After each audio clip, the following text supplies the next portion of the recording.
Hello, welcome to Duncan Egg Bricks and to a rather special review. That's because this is a set that isn't technically available to the general public yet.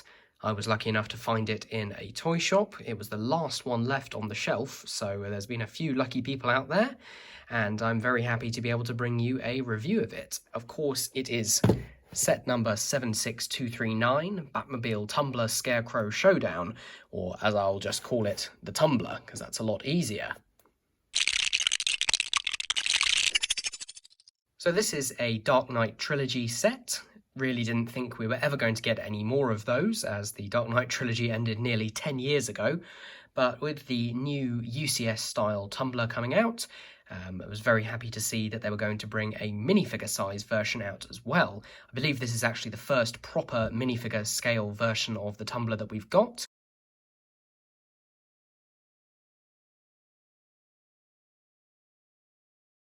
We had a somewhat downsized minifigure compatible one in the camo colours from The Dark Knight Rises, but this is the first time they've done a proper one of these, and I'm really happy. I love the Tumbler, and I'm really happy to get a an affordable version of it.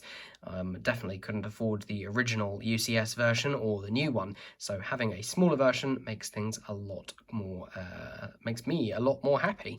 So I have got myself a mug of tea. I'm going to get on and build this and then let you know what I think. One other quick thing I should mention before I do get on with that build is just how chunky this box is. I really felt it when I took it off the shelf. So from the front it has a sort of fairly normal form factor. Just bring the camera a touch back. But then spinning it round to the side, this is incredibly deep. It's a very deep box. I'll show you the back of the box while I'm at it. Yeah, it's a very chunky box and it feels nice and heavy, so this should be a really good build. And you know what? It really, really was. That was a really fun build. It only took me about an hour. I wasn't going super fast, but I wasn't really taking my time that much either. So here it is in all its glory. It's a really great model, and I'm looking forward to talking about it.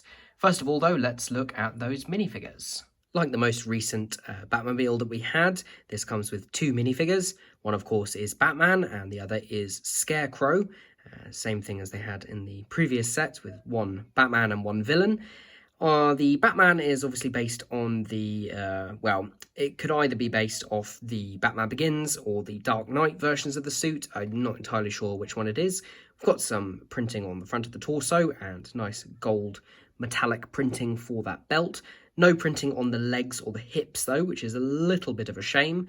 Comes with the, well, what used to be the standard Batman head with the white headband. It's a little bit of a shame that they've gone away from the one with goggles on, because I think that's a better head that can be used, you know, outside of the Batman context. Comes with a built-up grappling gun with no string there, but it's a nice little build. It's a little bit more interesting than just, you know, just having a single piece. And he also has a batarang there. Just try and get the camera to focus in again. It's quite difficult because of the black colouring. Comes with a soft cape, which is actually a single hole cape, but that folds down quite nicely. The back is similarly detailed to the front, and again, obviously, you know, leg printing there. It does come with one alternate expression. If I can pop his cowl back off again, which is a little bit more of a grin. Don't know whether this is one that came with the Lego Batman series.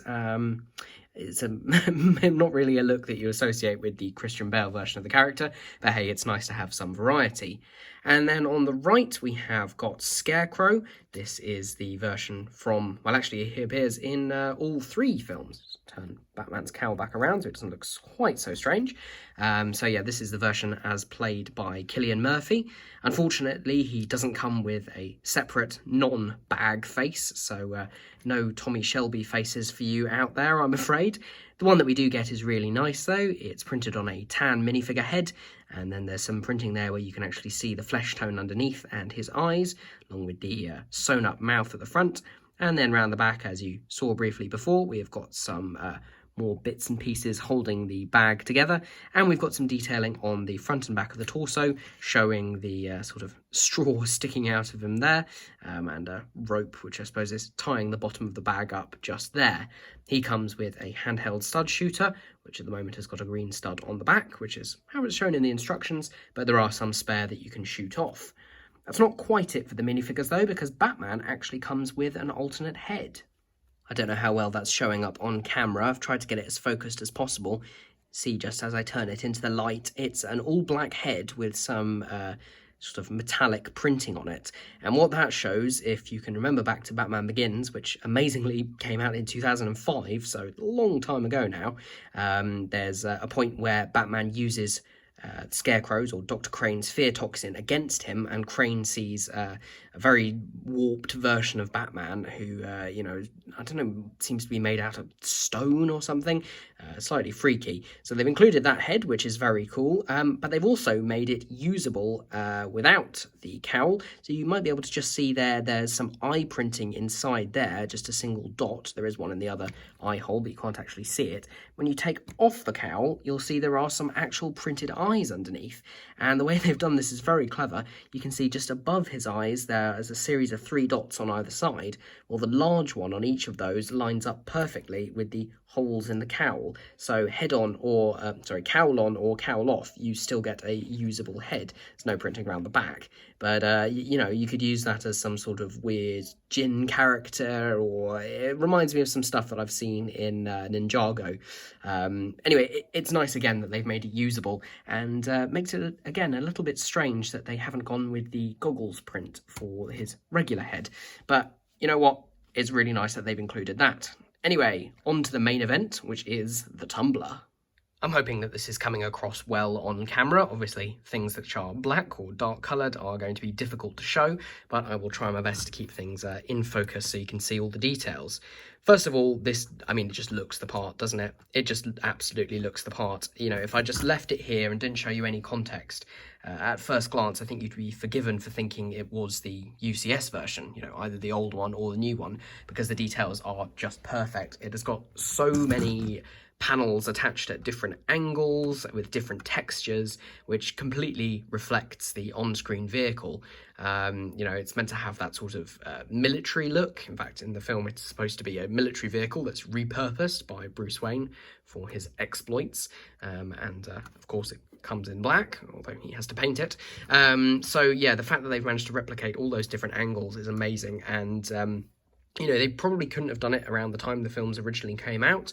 The number of new angled shaped pieces and also the number of new small pieces has really, really helped.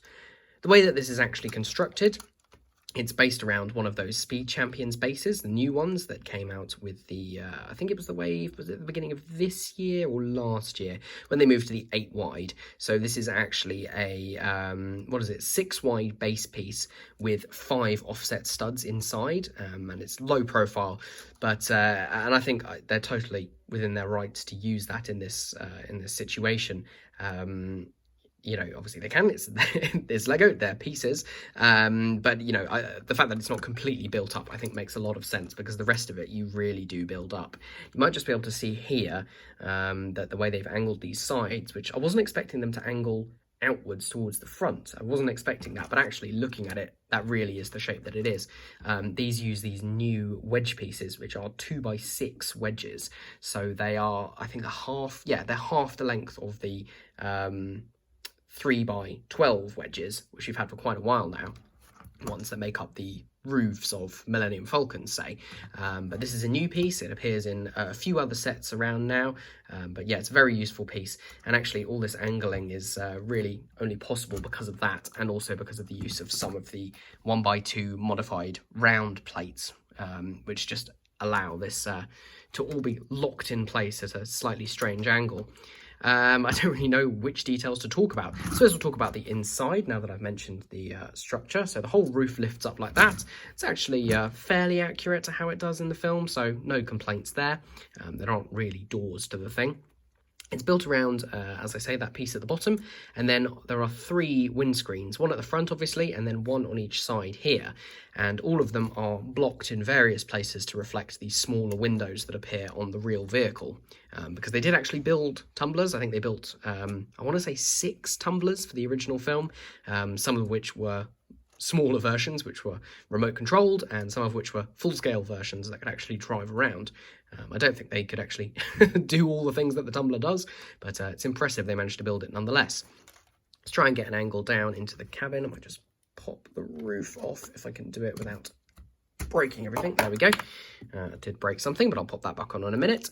So we've got seats for 2 inside, which is accurate. You've got the driving position on the left there with a bucket handle, and then on the right you've got a couple of cheese slopes with stickers for the screens, more stuff in the middle, again representing controls, and a small possibly heads-up display there with that trans green cheese slope. Fairly decent detailing around there.